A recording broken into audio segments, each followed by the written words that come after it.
Good morning, Mom and Dad. How is today? I wish you and your family are fine. With me, Miss Mila, in thematic class today. Selamat pagi anak-anak hebat. Selamat pagi Mama dan Papa, orang tua siswa yang saya hormati. Semoga hari ini Miss Mila temui kalian, anak-anak beserta keluarga dalam keadaan sehat dan dalam lindungan Tuhan. Untuk mengawali dan memulai kegiatan pelajaran hari ini, mari kita berdoa. Terima kasih Tuhan untuk hari ini kami akan memulai kegiatan belajar. Kiranya Tuhan memberikan kepandaian kepada kami. Berkatilah sekolah dan guru kami yang akan mengajar serta kedua orang tua kami. Amin. Oke anak-anak, tentunya sudah siap ya mengikuti kegiatan pembelajaran hari ini. Sudah duduk manis dengan seragamnya.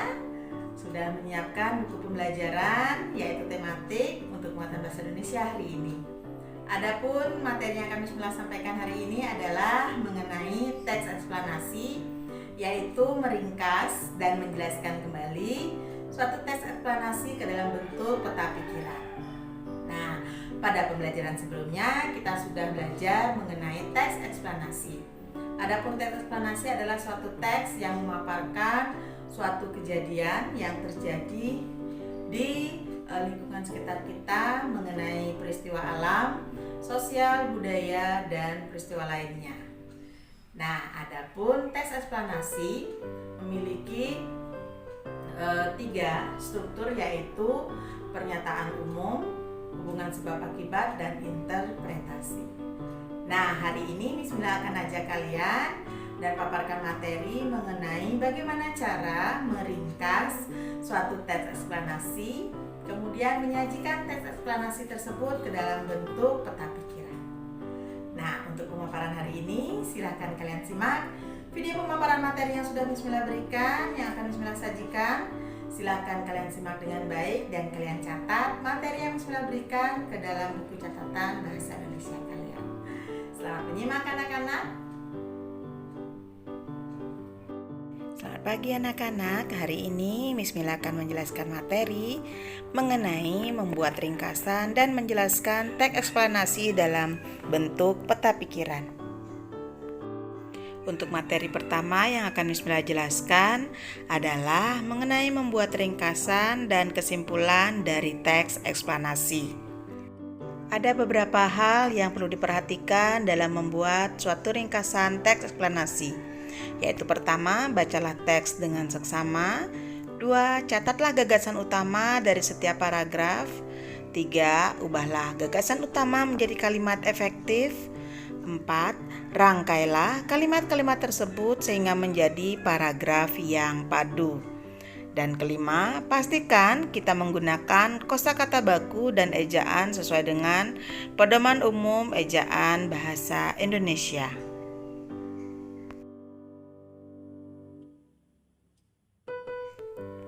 Nah, setelah membuat ringkasan, kita dapat membuat kesimpulan teks eksplanasi. Kesimpulan merupakan pendapat terakhir yang mengandung informasi berdasarkan uraian sebelumnya. Kesimpulan dibuat agar informasi yang diperoleh dapat mudah diingat dengan cara mencatat informasi penting di dalam teks. Selanjutnya, Miss Mila ajak anak-anak untuk menyimak teks berikut. Pernahkah kamu merasakan panas tubuhmu? Tentu kamu pernah meletakkan tangan di kening ketika sedang demam. Dalam kehidupan sehari-hari, ukuran derajat panas atau dinginnya suatu benda atau ruang dikenal dengan istilah suhu. Permukaan tangan kita tidak dapat mengukur suhu secara akurat. Terdapat suatu alat yang digunakan untuk mengukur suhu secara tepat dan dapat digunakan secara internasional, yaitu termometer. Termometer memiliki suatu standar, antara lain Celsius, Reaumur, Fahrenheit, dan Kelvin. Dalam kehidupan sehari-hari, kita biasanya menggunakan termometer dengan satuan Celsius.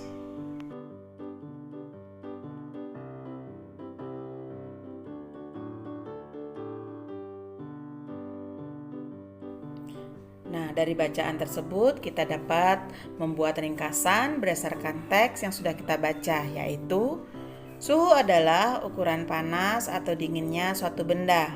Setiap benda atau ruangan dapat diukur suhunya menggunakan termometer. Ada banyak satuan ukuran untuk mengukur suhu, yaitu Celcius, Reaumur, Fahrenheit, dan Kelvin. Nah, simpulan dari teks yang sudah kita baca yaitu, jadi panas atau dinginnya suatu benda dinamakan suhu. Suhu dapat diukur dengan menggunakan alat bernama termometer. Ada berbagai macam satuan ukuran termometer yang biasanya digunakan, yaitu satuan yang umum menggunakan satuan Celcius. Nah, semoga kalian bisa ya meringkas dan membuat kesimpulan dari suatu teks eksplanasi. Untuk selanjutnya, Miss Mila akan menjelaskan tentang cara menjelaskan suatu teks eksplanasi menggunakan peta pikiran.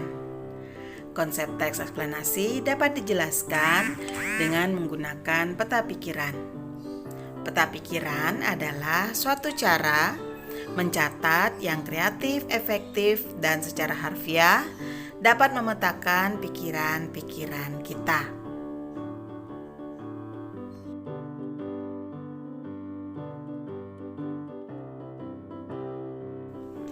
Cara membuat peta pikiran yaitu: 1. Tentukan ide pokok yang disajikan. 2. Catatlah kalimat penjelas dari ide pokok tersebut dalam bentuk poin-poin. 3. Setelah itu barulah kamu menuliskan ide pokok dan kalimat penjelas tersebut ke dalam suatu bagan peta pikiran. Tentu kalian masih ingat ya apa itu ide pokok? Ide pokok adalah hal yang mendasari penulisan atau penyusunan suatu teks. Nah, sebagai contoh, silakan simak teks berikut. Ada pada buku paket kalian ya. Silakan kalian buka buku paket tema 6 kalian di halaman 39 hingga 40 dengan wacana atau teks eksplanasi yang berjudul Pengaruh Negatif Interaksi Manusia dengan Lingkungan Alamnya. Setelah kalian baca dan simak dengan baik wacana pengaruh negatif interaksi manusia dan lingkungan alam, mari kita coba untuk menyusun peta pikiran dari teks eksplanasi tersebut. Nah, berikut peta pikiran dari wacana pengaruh teks interaksi manusia dengan lingkungan alam. Gagasan pokok paragraf 1 yaitu interaksi manusia dengan lingkungan alam. Gagasan pokok paragraf 2 yaitu dampak buruk interaksi manusia dengan alam. Gagasan pokok atau ide pokok paragraf 3 adalah bencana yang terjadi akibat pengaruh negatif interaksi manusia dengan lingkungan. Adapun kata kunci pada paragraf pertama adalah interaksi manusia dan lingkungan alam serta saling berkaitan. Kata kunci paragraf 2 yaitu dampak buruk dan interaksi manusia dan lingkungan alam. Kata kunci paragraf 3 yaitu pengaruh negatif, interaksi manusia dan lingkungan alam serta terjadi bencana. Sekian materi hari ini, semoga membantu kalian dalam pemahaman materi. Terima kasih. Nah, bagaimana anak-anak? Semoga pemaparan materi yang Miss Mila berikan dapat membantu kalian dalam memahami materi mengenai teks eksplanasi, yaitu tentang meringkas dan menyajikan teks eksplanasi ke dalam bentuk peta pikiran. Adapun materi yang sudah Miss Mila paparkan dapat kalian baca pada buku paket dan buku penunjang eksis kalian di tema 6 subtema 2. Nah, untuk hari ini Miss Mila sudah siapkan latihan untuk penguatan materi kalian terhadap materi yang sudah Miss Mila sajikan. Silakan Bu Guru ingatkan kembali, catat materi yang sudah Miss Mila sajikan ke dalam buku catatan bahasa Indonesia kalian. Kemudian kalian buka Google Classroom. Di sana sudah Miss Mila berikan latihan, yaitu untuk soal penilaian subtema 2 di tema 6 pada buku penunjang kalian. Silakan kalian tulis jawaban saja, kemudian kalian kirimkan foto kegiatan pembelajaran kalian ke WA Group serta hasil pembelajaran kalian yaitu berupa jawaban kalian dan catatan kalian ke Google Classroom. Nah, sekian untuk hari ini anak-anak. Apabila ada hal-hal yang kurang kalian pahami dapat kalian tanyakan kepada Miss Mila. Terima kasih untuk Mama dan Papa yang sudah membantu tugas kami dalam mendampingi putra-putri dalam pembelajaran di rumah. Tetap Bismillah, ingatkan untuk anak-anak hebat, tetap ingat pesan Ibu, gunakan masker, hindari kerumunan atau jaga jarak, serta selalu cuci tangan dengan menggunakan sabun dan dengan menggunakan hand sanitizer. Mari berjuang bersama untuk memutus rantai penyebaran virus COVID-19. Sekian untuk hari ini. Bismillah, tutup pembelajaran hari ini dengan doa. Mari kita berdoa. Terima kasih Tuhan atas pimpinanmu selama kami belajar hari ini. Terima kasih untuk guru dan orang tua kami yang sudah bekerja sama membimbing kami dalam belajar. Tanamkan semua pelajaran yang kami terima agar kami menjadi anak yang rajin dan pandai. Amin. Oke anak-anak, thank you. God bless us. Tuhan memberkati kita semua.